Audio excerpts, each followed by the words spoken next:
Hey everybody, it's Jonathan from RJMR and Child's Play 2. This movie is a bit of a departure from the first one.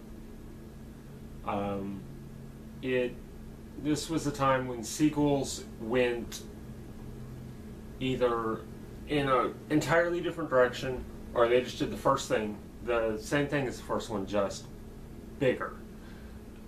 This was a mixture of those two ideas. It continued the storyline from the first one, which I really like. That's something that I've always appreciated.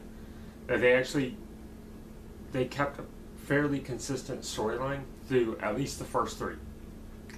And this one picked up, I think it's only like maybe 4 months, a couple of months after the first one, maybe 2 to 4 months. I don't remember exactly how long it had been after the first one. Andy's mother is put into a psychiatric ward, and he gets adopted by a foster family. Chucky comes back to life and still wants to put his soul in him. Pretty simple. Performances are still outstanding, and everything fit very well into the storyline too. It's really like his foster parents are kind of awful people in general, because they just flat out refuse to believe him and blame him for everything that's happening. Kind of in line with the first one, where he was getting blamed for all this stuff that's happening. And I like that they continued that, but at the same time, God, they just felt like awful people. You know? It's like, it's an irritating part of the storyline. But, again, it still fits with what's going on.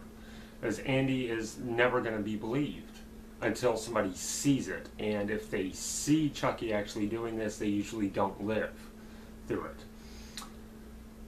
The real revelation in the characters and the casting was Christina Elise playing Kyle, who is his foster sister, I guess. She's a young woman who's living in the same foster house that he is, and they kind of quickly connect, and she eventually finds out the truth and is able to rescue him. And they're together at the end, and it's really great. And especially because from what I've read, she is actually coming back playing Kyle in the new one that just got released called Chucky. So I like that they're bringing people back. They're keeping some characters, but while the story is kind of a similar thing, the story is really kind of similar to the first, just a continuation. The main difference with this movie was the style of movie that it is. The first one was obviously heavily inspired by the slasher genre, which was huge at the time that it came out. It first came out in 1988, and the slasher genre was what everybody was doing, you know? And it did that very, very well. It really nailed being a slasher movie. It was tense, it was atmospheric, everything. This one went kind of a different direction. It's still kind of a slasher, but there's no sense of mystery, there's no sense of tension, because we know that it's Chucky. They don't show things from the point of view of Chucky like they did in the first one, which I talked about in my other review. This one, they outright show Chucky moving through. You know, like, we don't have to hide it anymore. This is what's happening. And the end of this turned into body horror, and I kind of like it. I really appreciate that they did that, and they wanted to go in a different direction, and they did it very well. It's kind of like the difference between Gremlins and Gremlins 2. You know, it's very comparable in that way.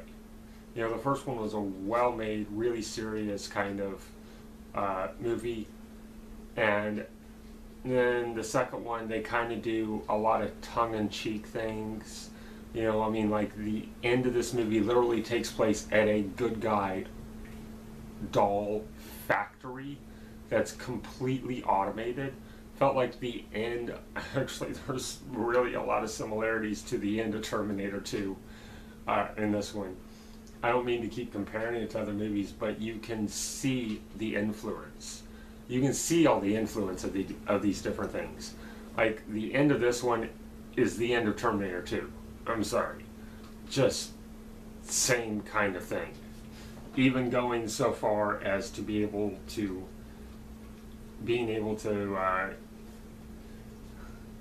kill the main villain by melting him, basically. He gets boiling hot plastic gets poured over him, and it's glorious. And the ending of this movie is so gross. Like, they go full Japanese body horror on this one. Things exploding, people's eyeballs being literally burst. It's fantastic. Is this a worthy sequel to the first Child's Play? Yes and no.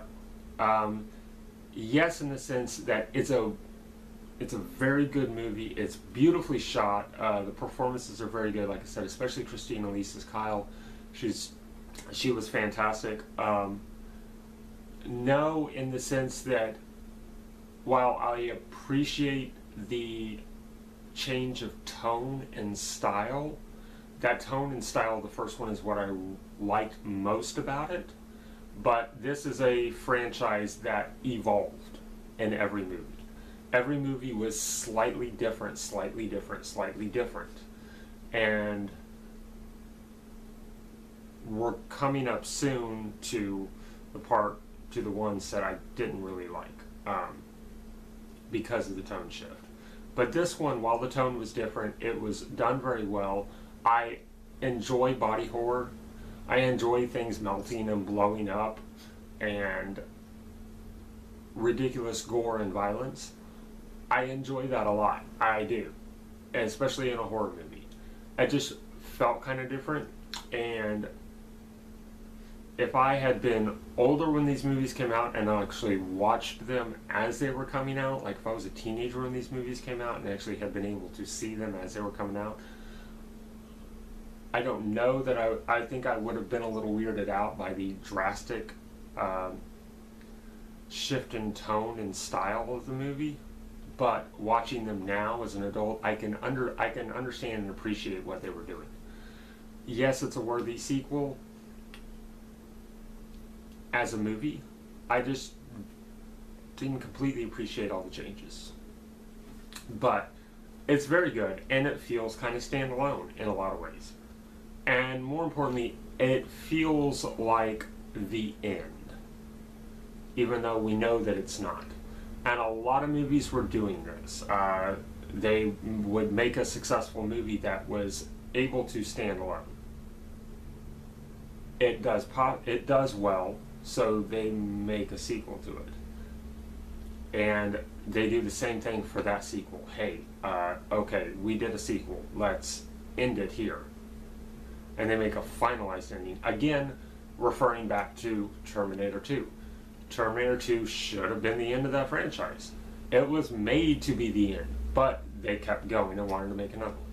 That's the same thing that happened here. It happens all the time. It happens in horror movies especially. Look at Halloween 1 and 2. Those two movies should have stayed by themselves, and because they were perfect. They wanted to continue to make movies.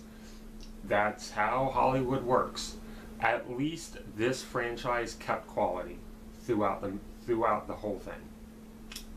But I still feel like they should have left it these two. Because the first one is a masterpiece. This one, while it is slightly different, is still incredible, and it still ranks very, very high up.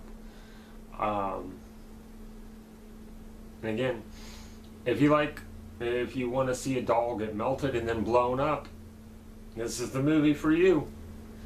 It has a ridiculously over-the-top, incredible ending that that probably honestly took up 50% of the entire filming of this movie, was trying to film that in.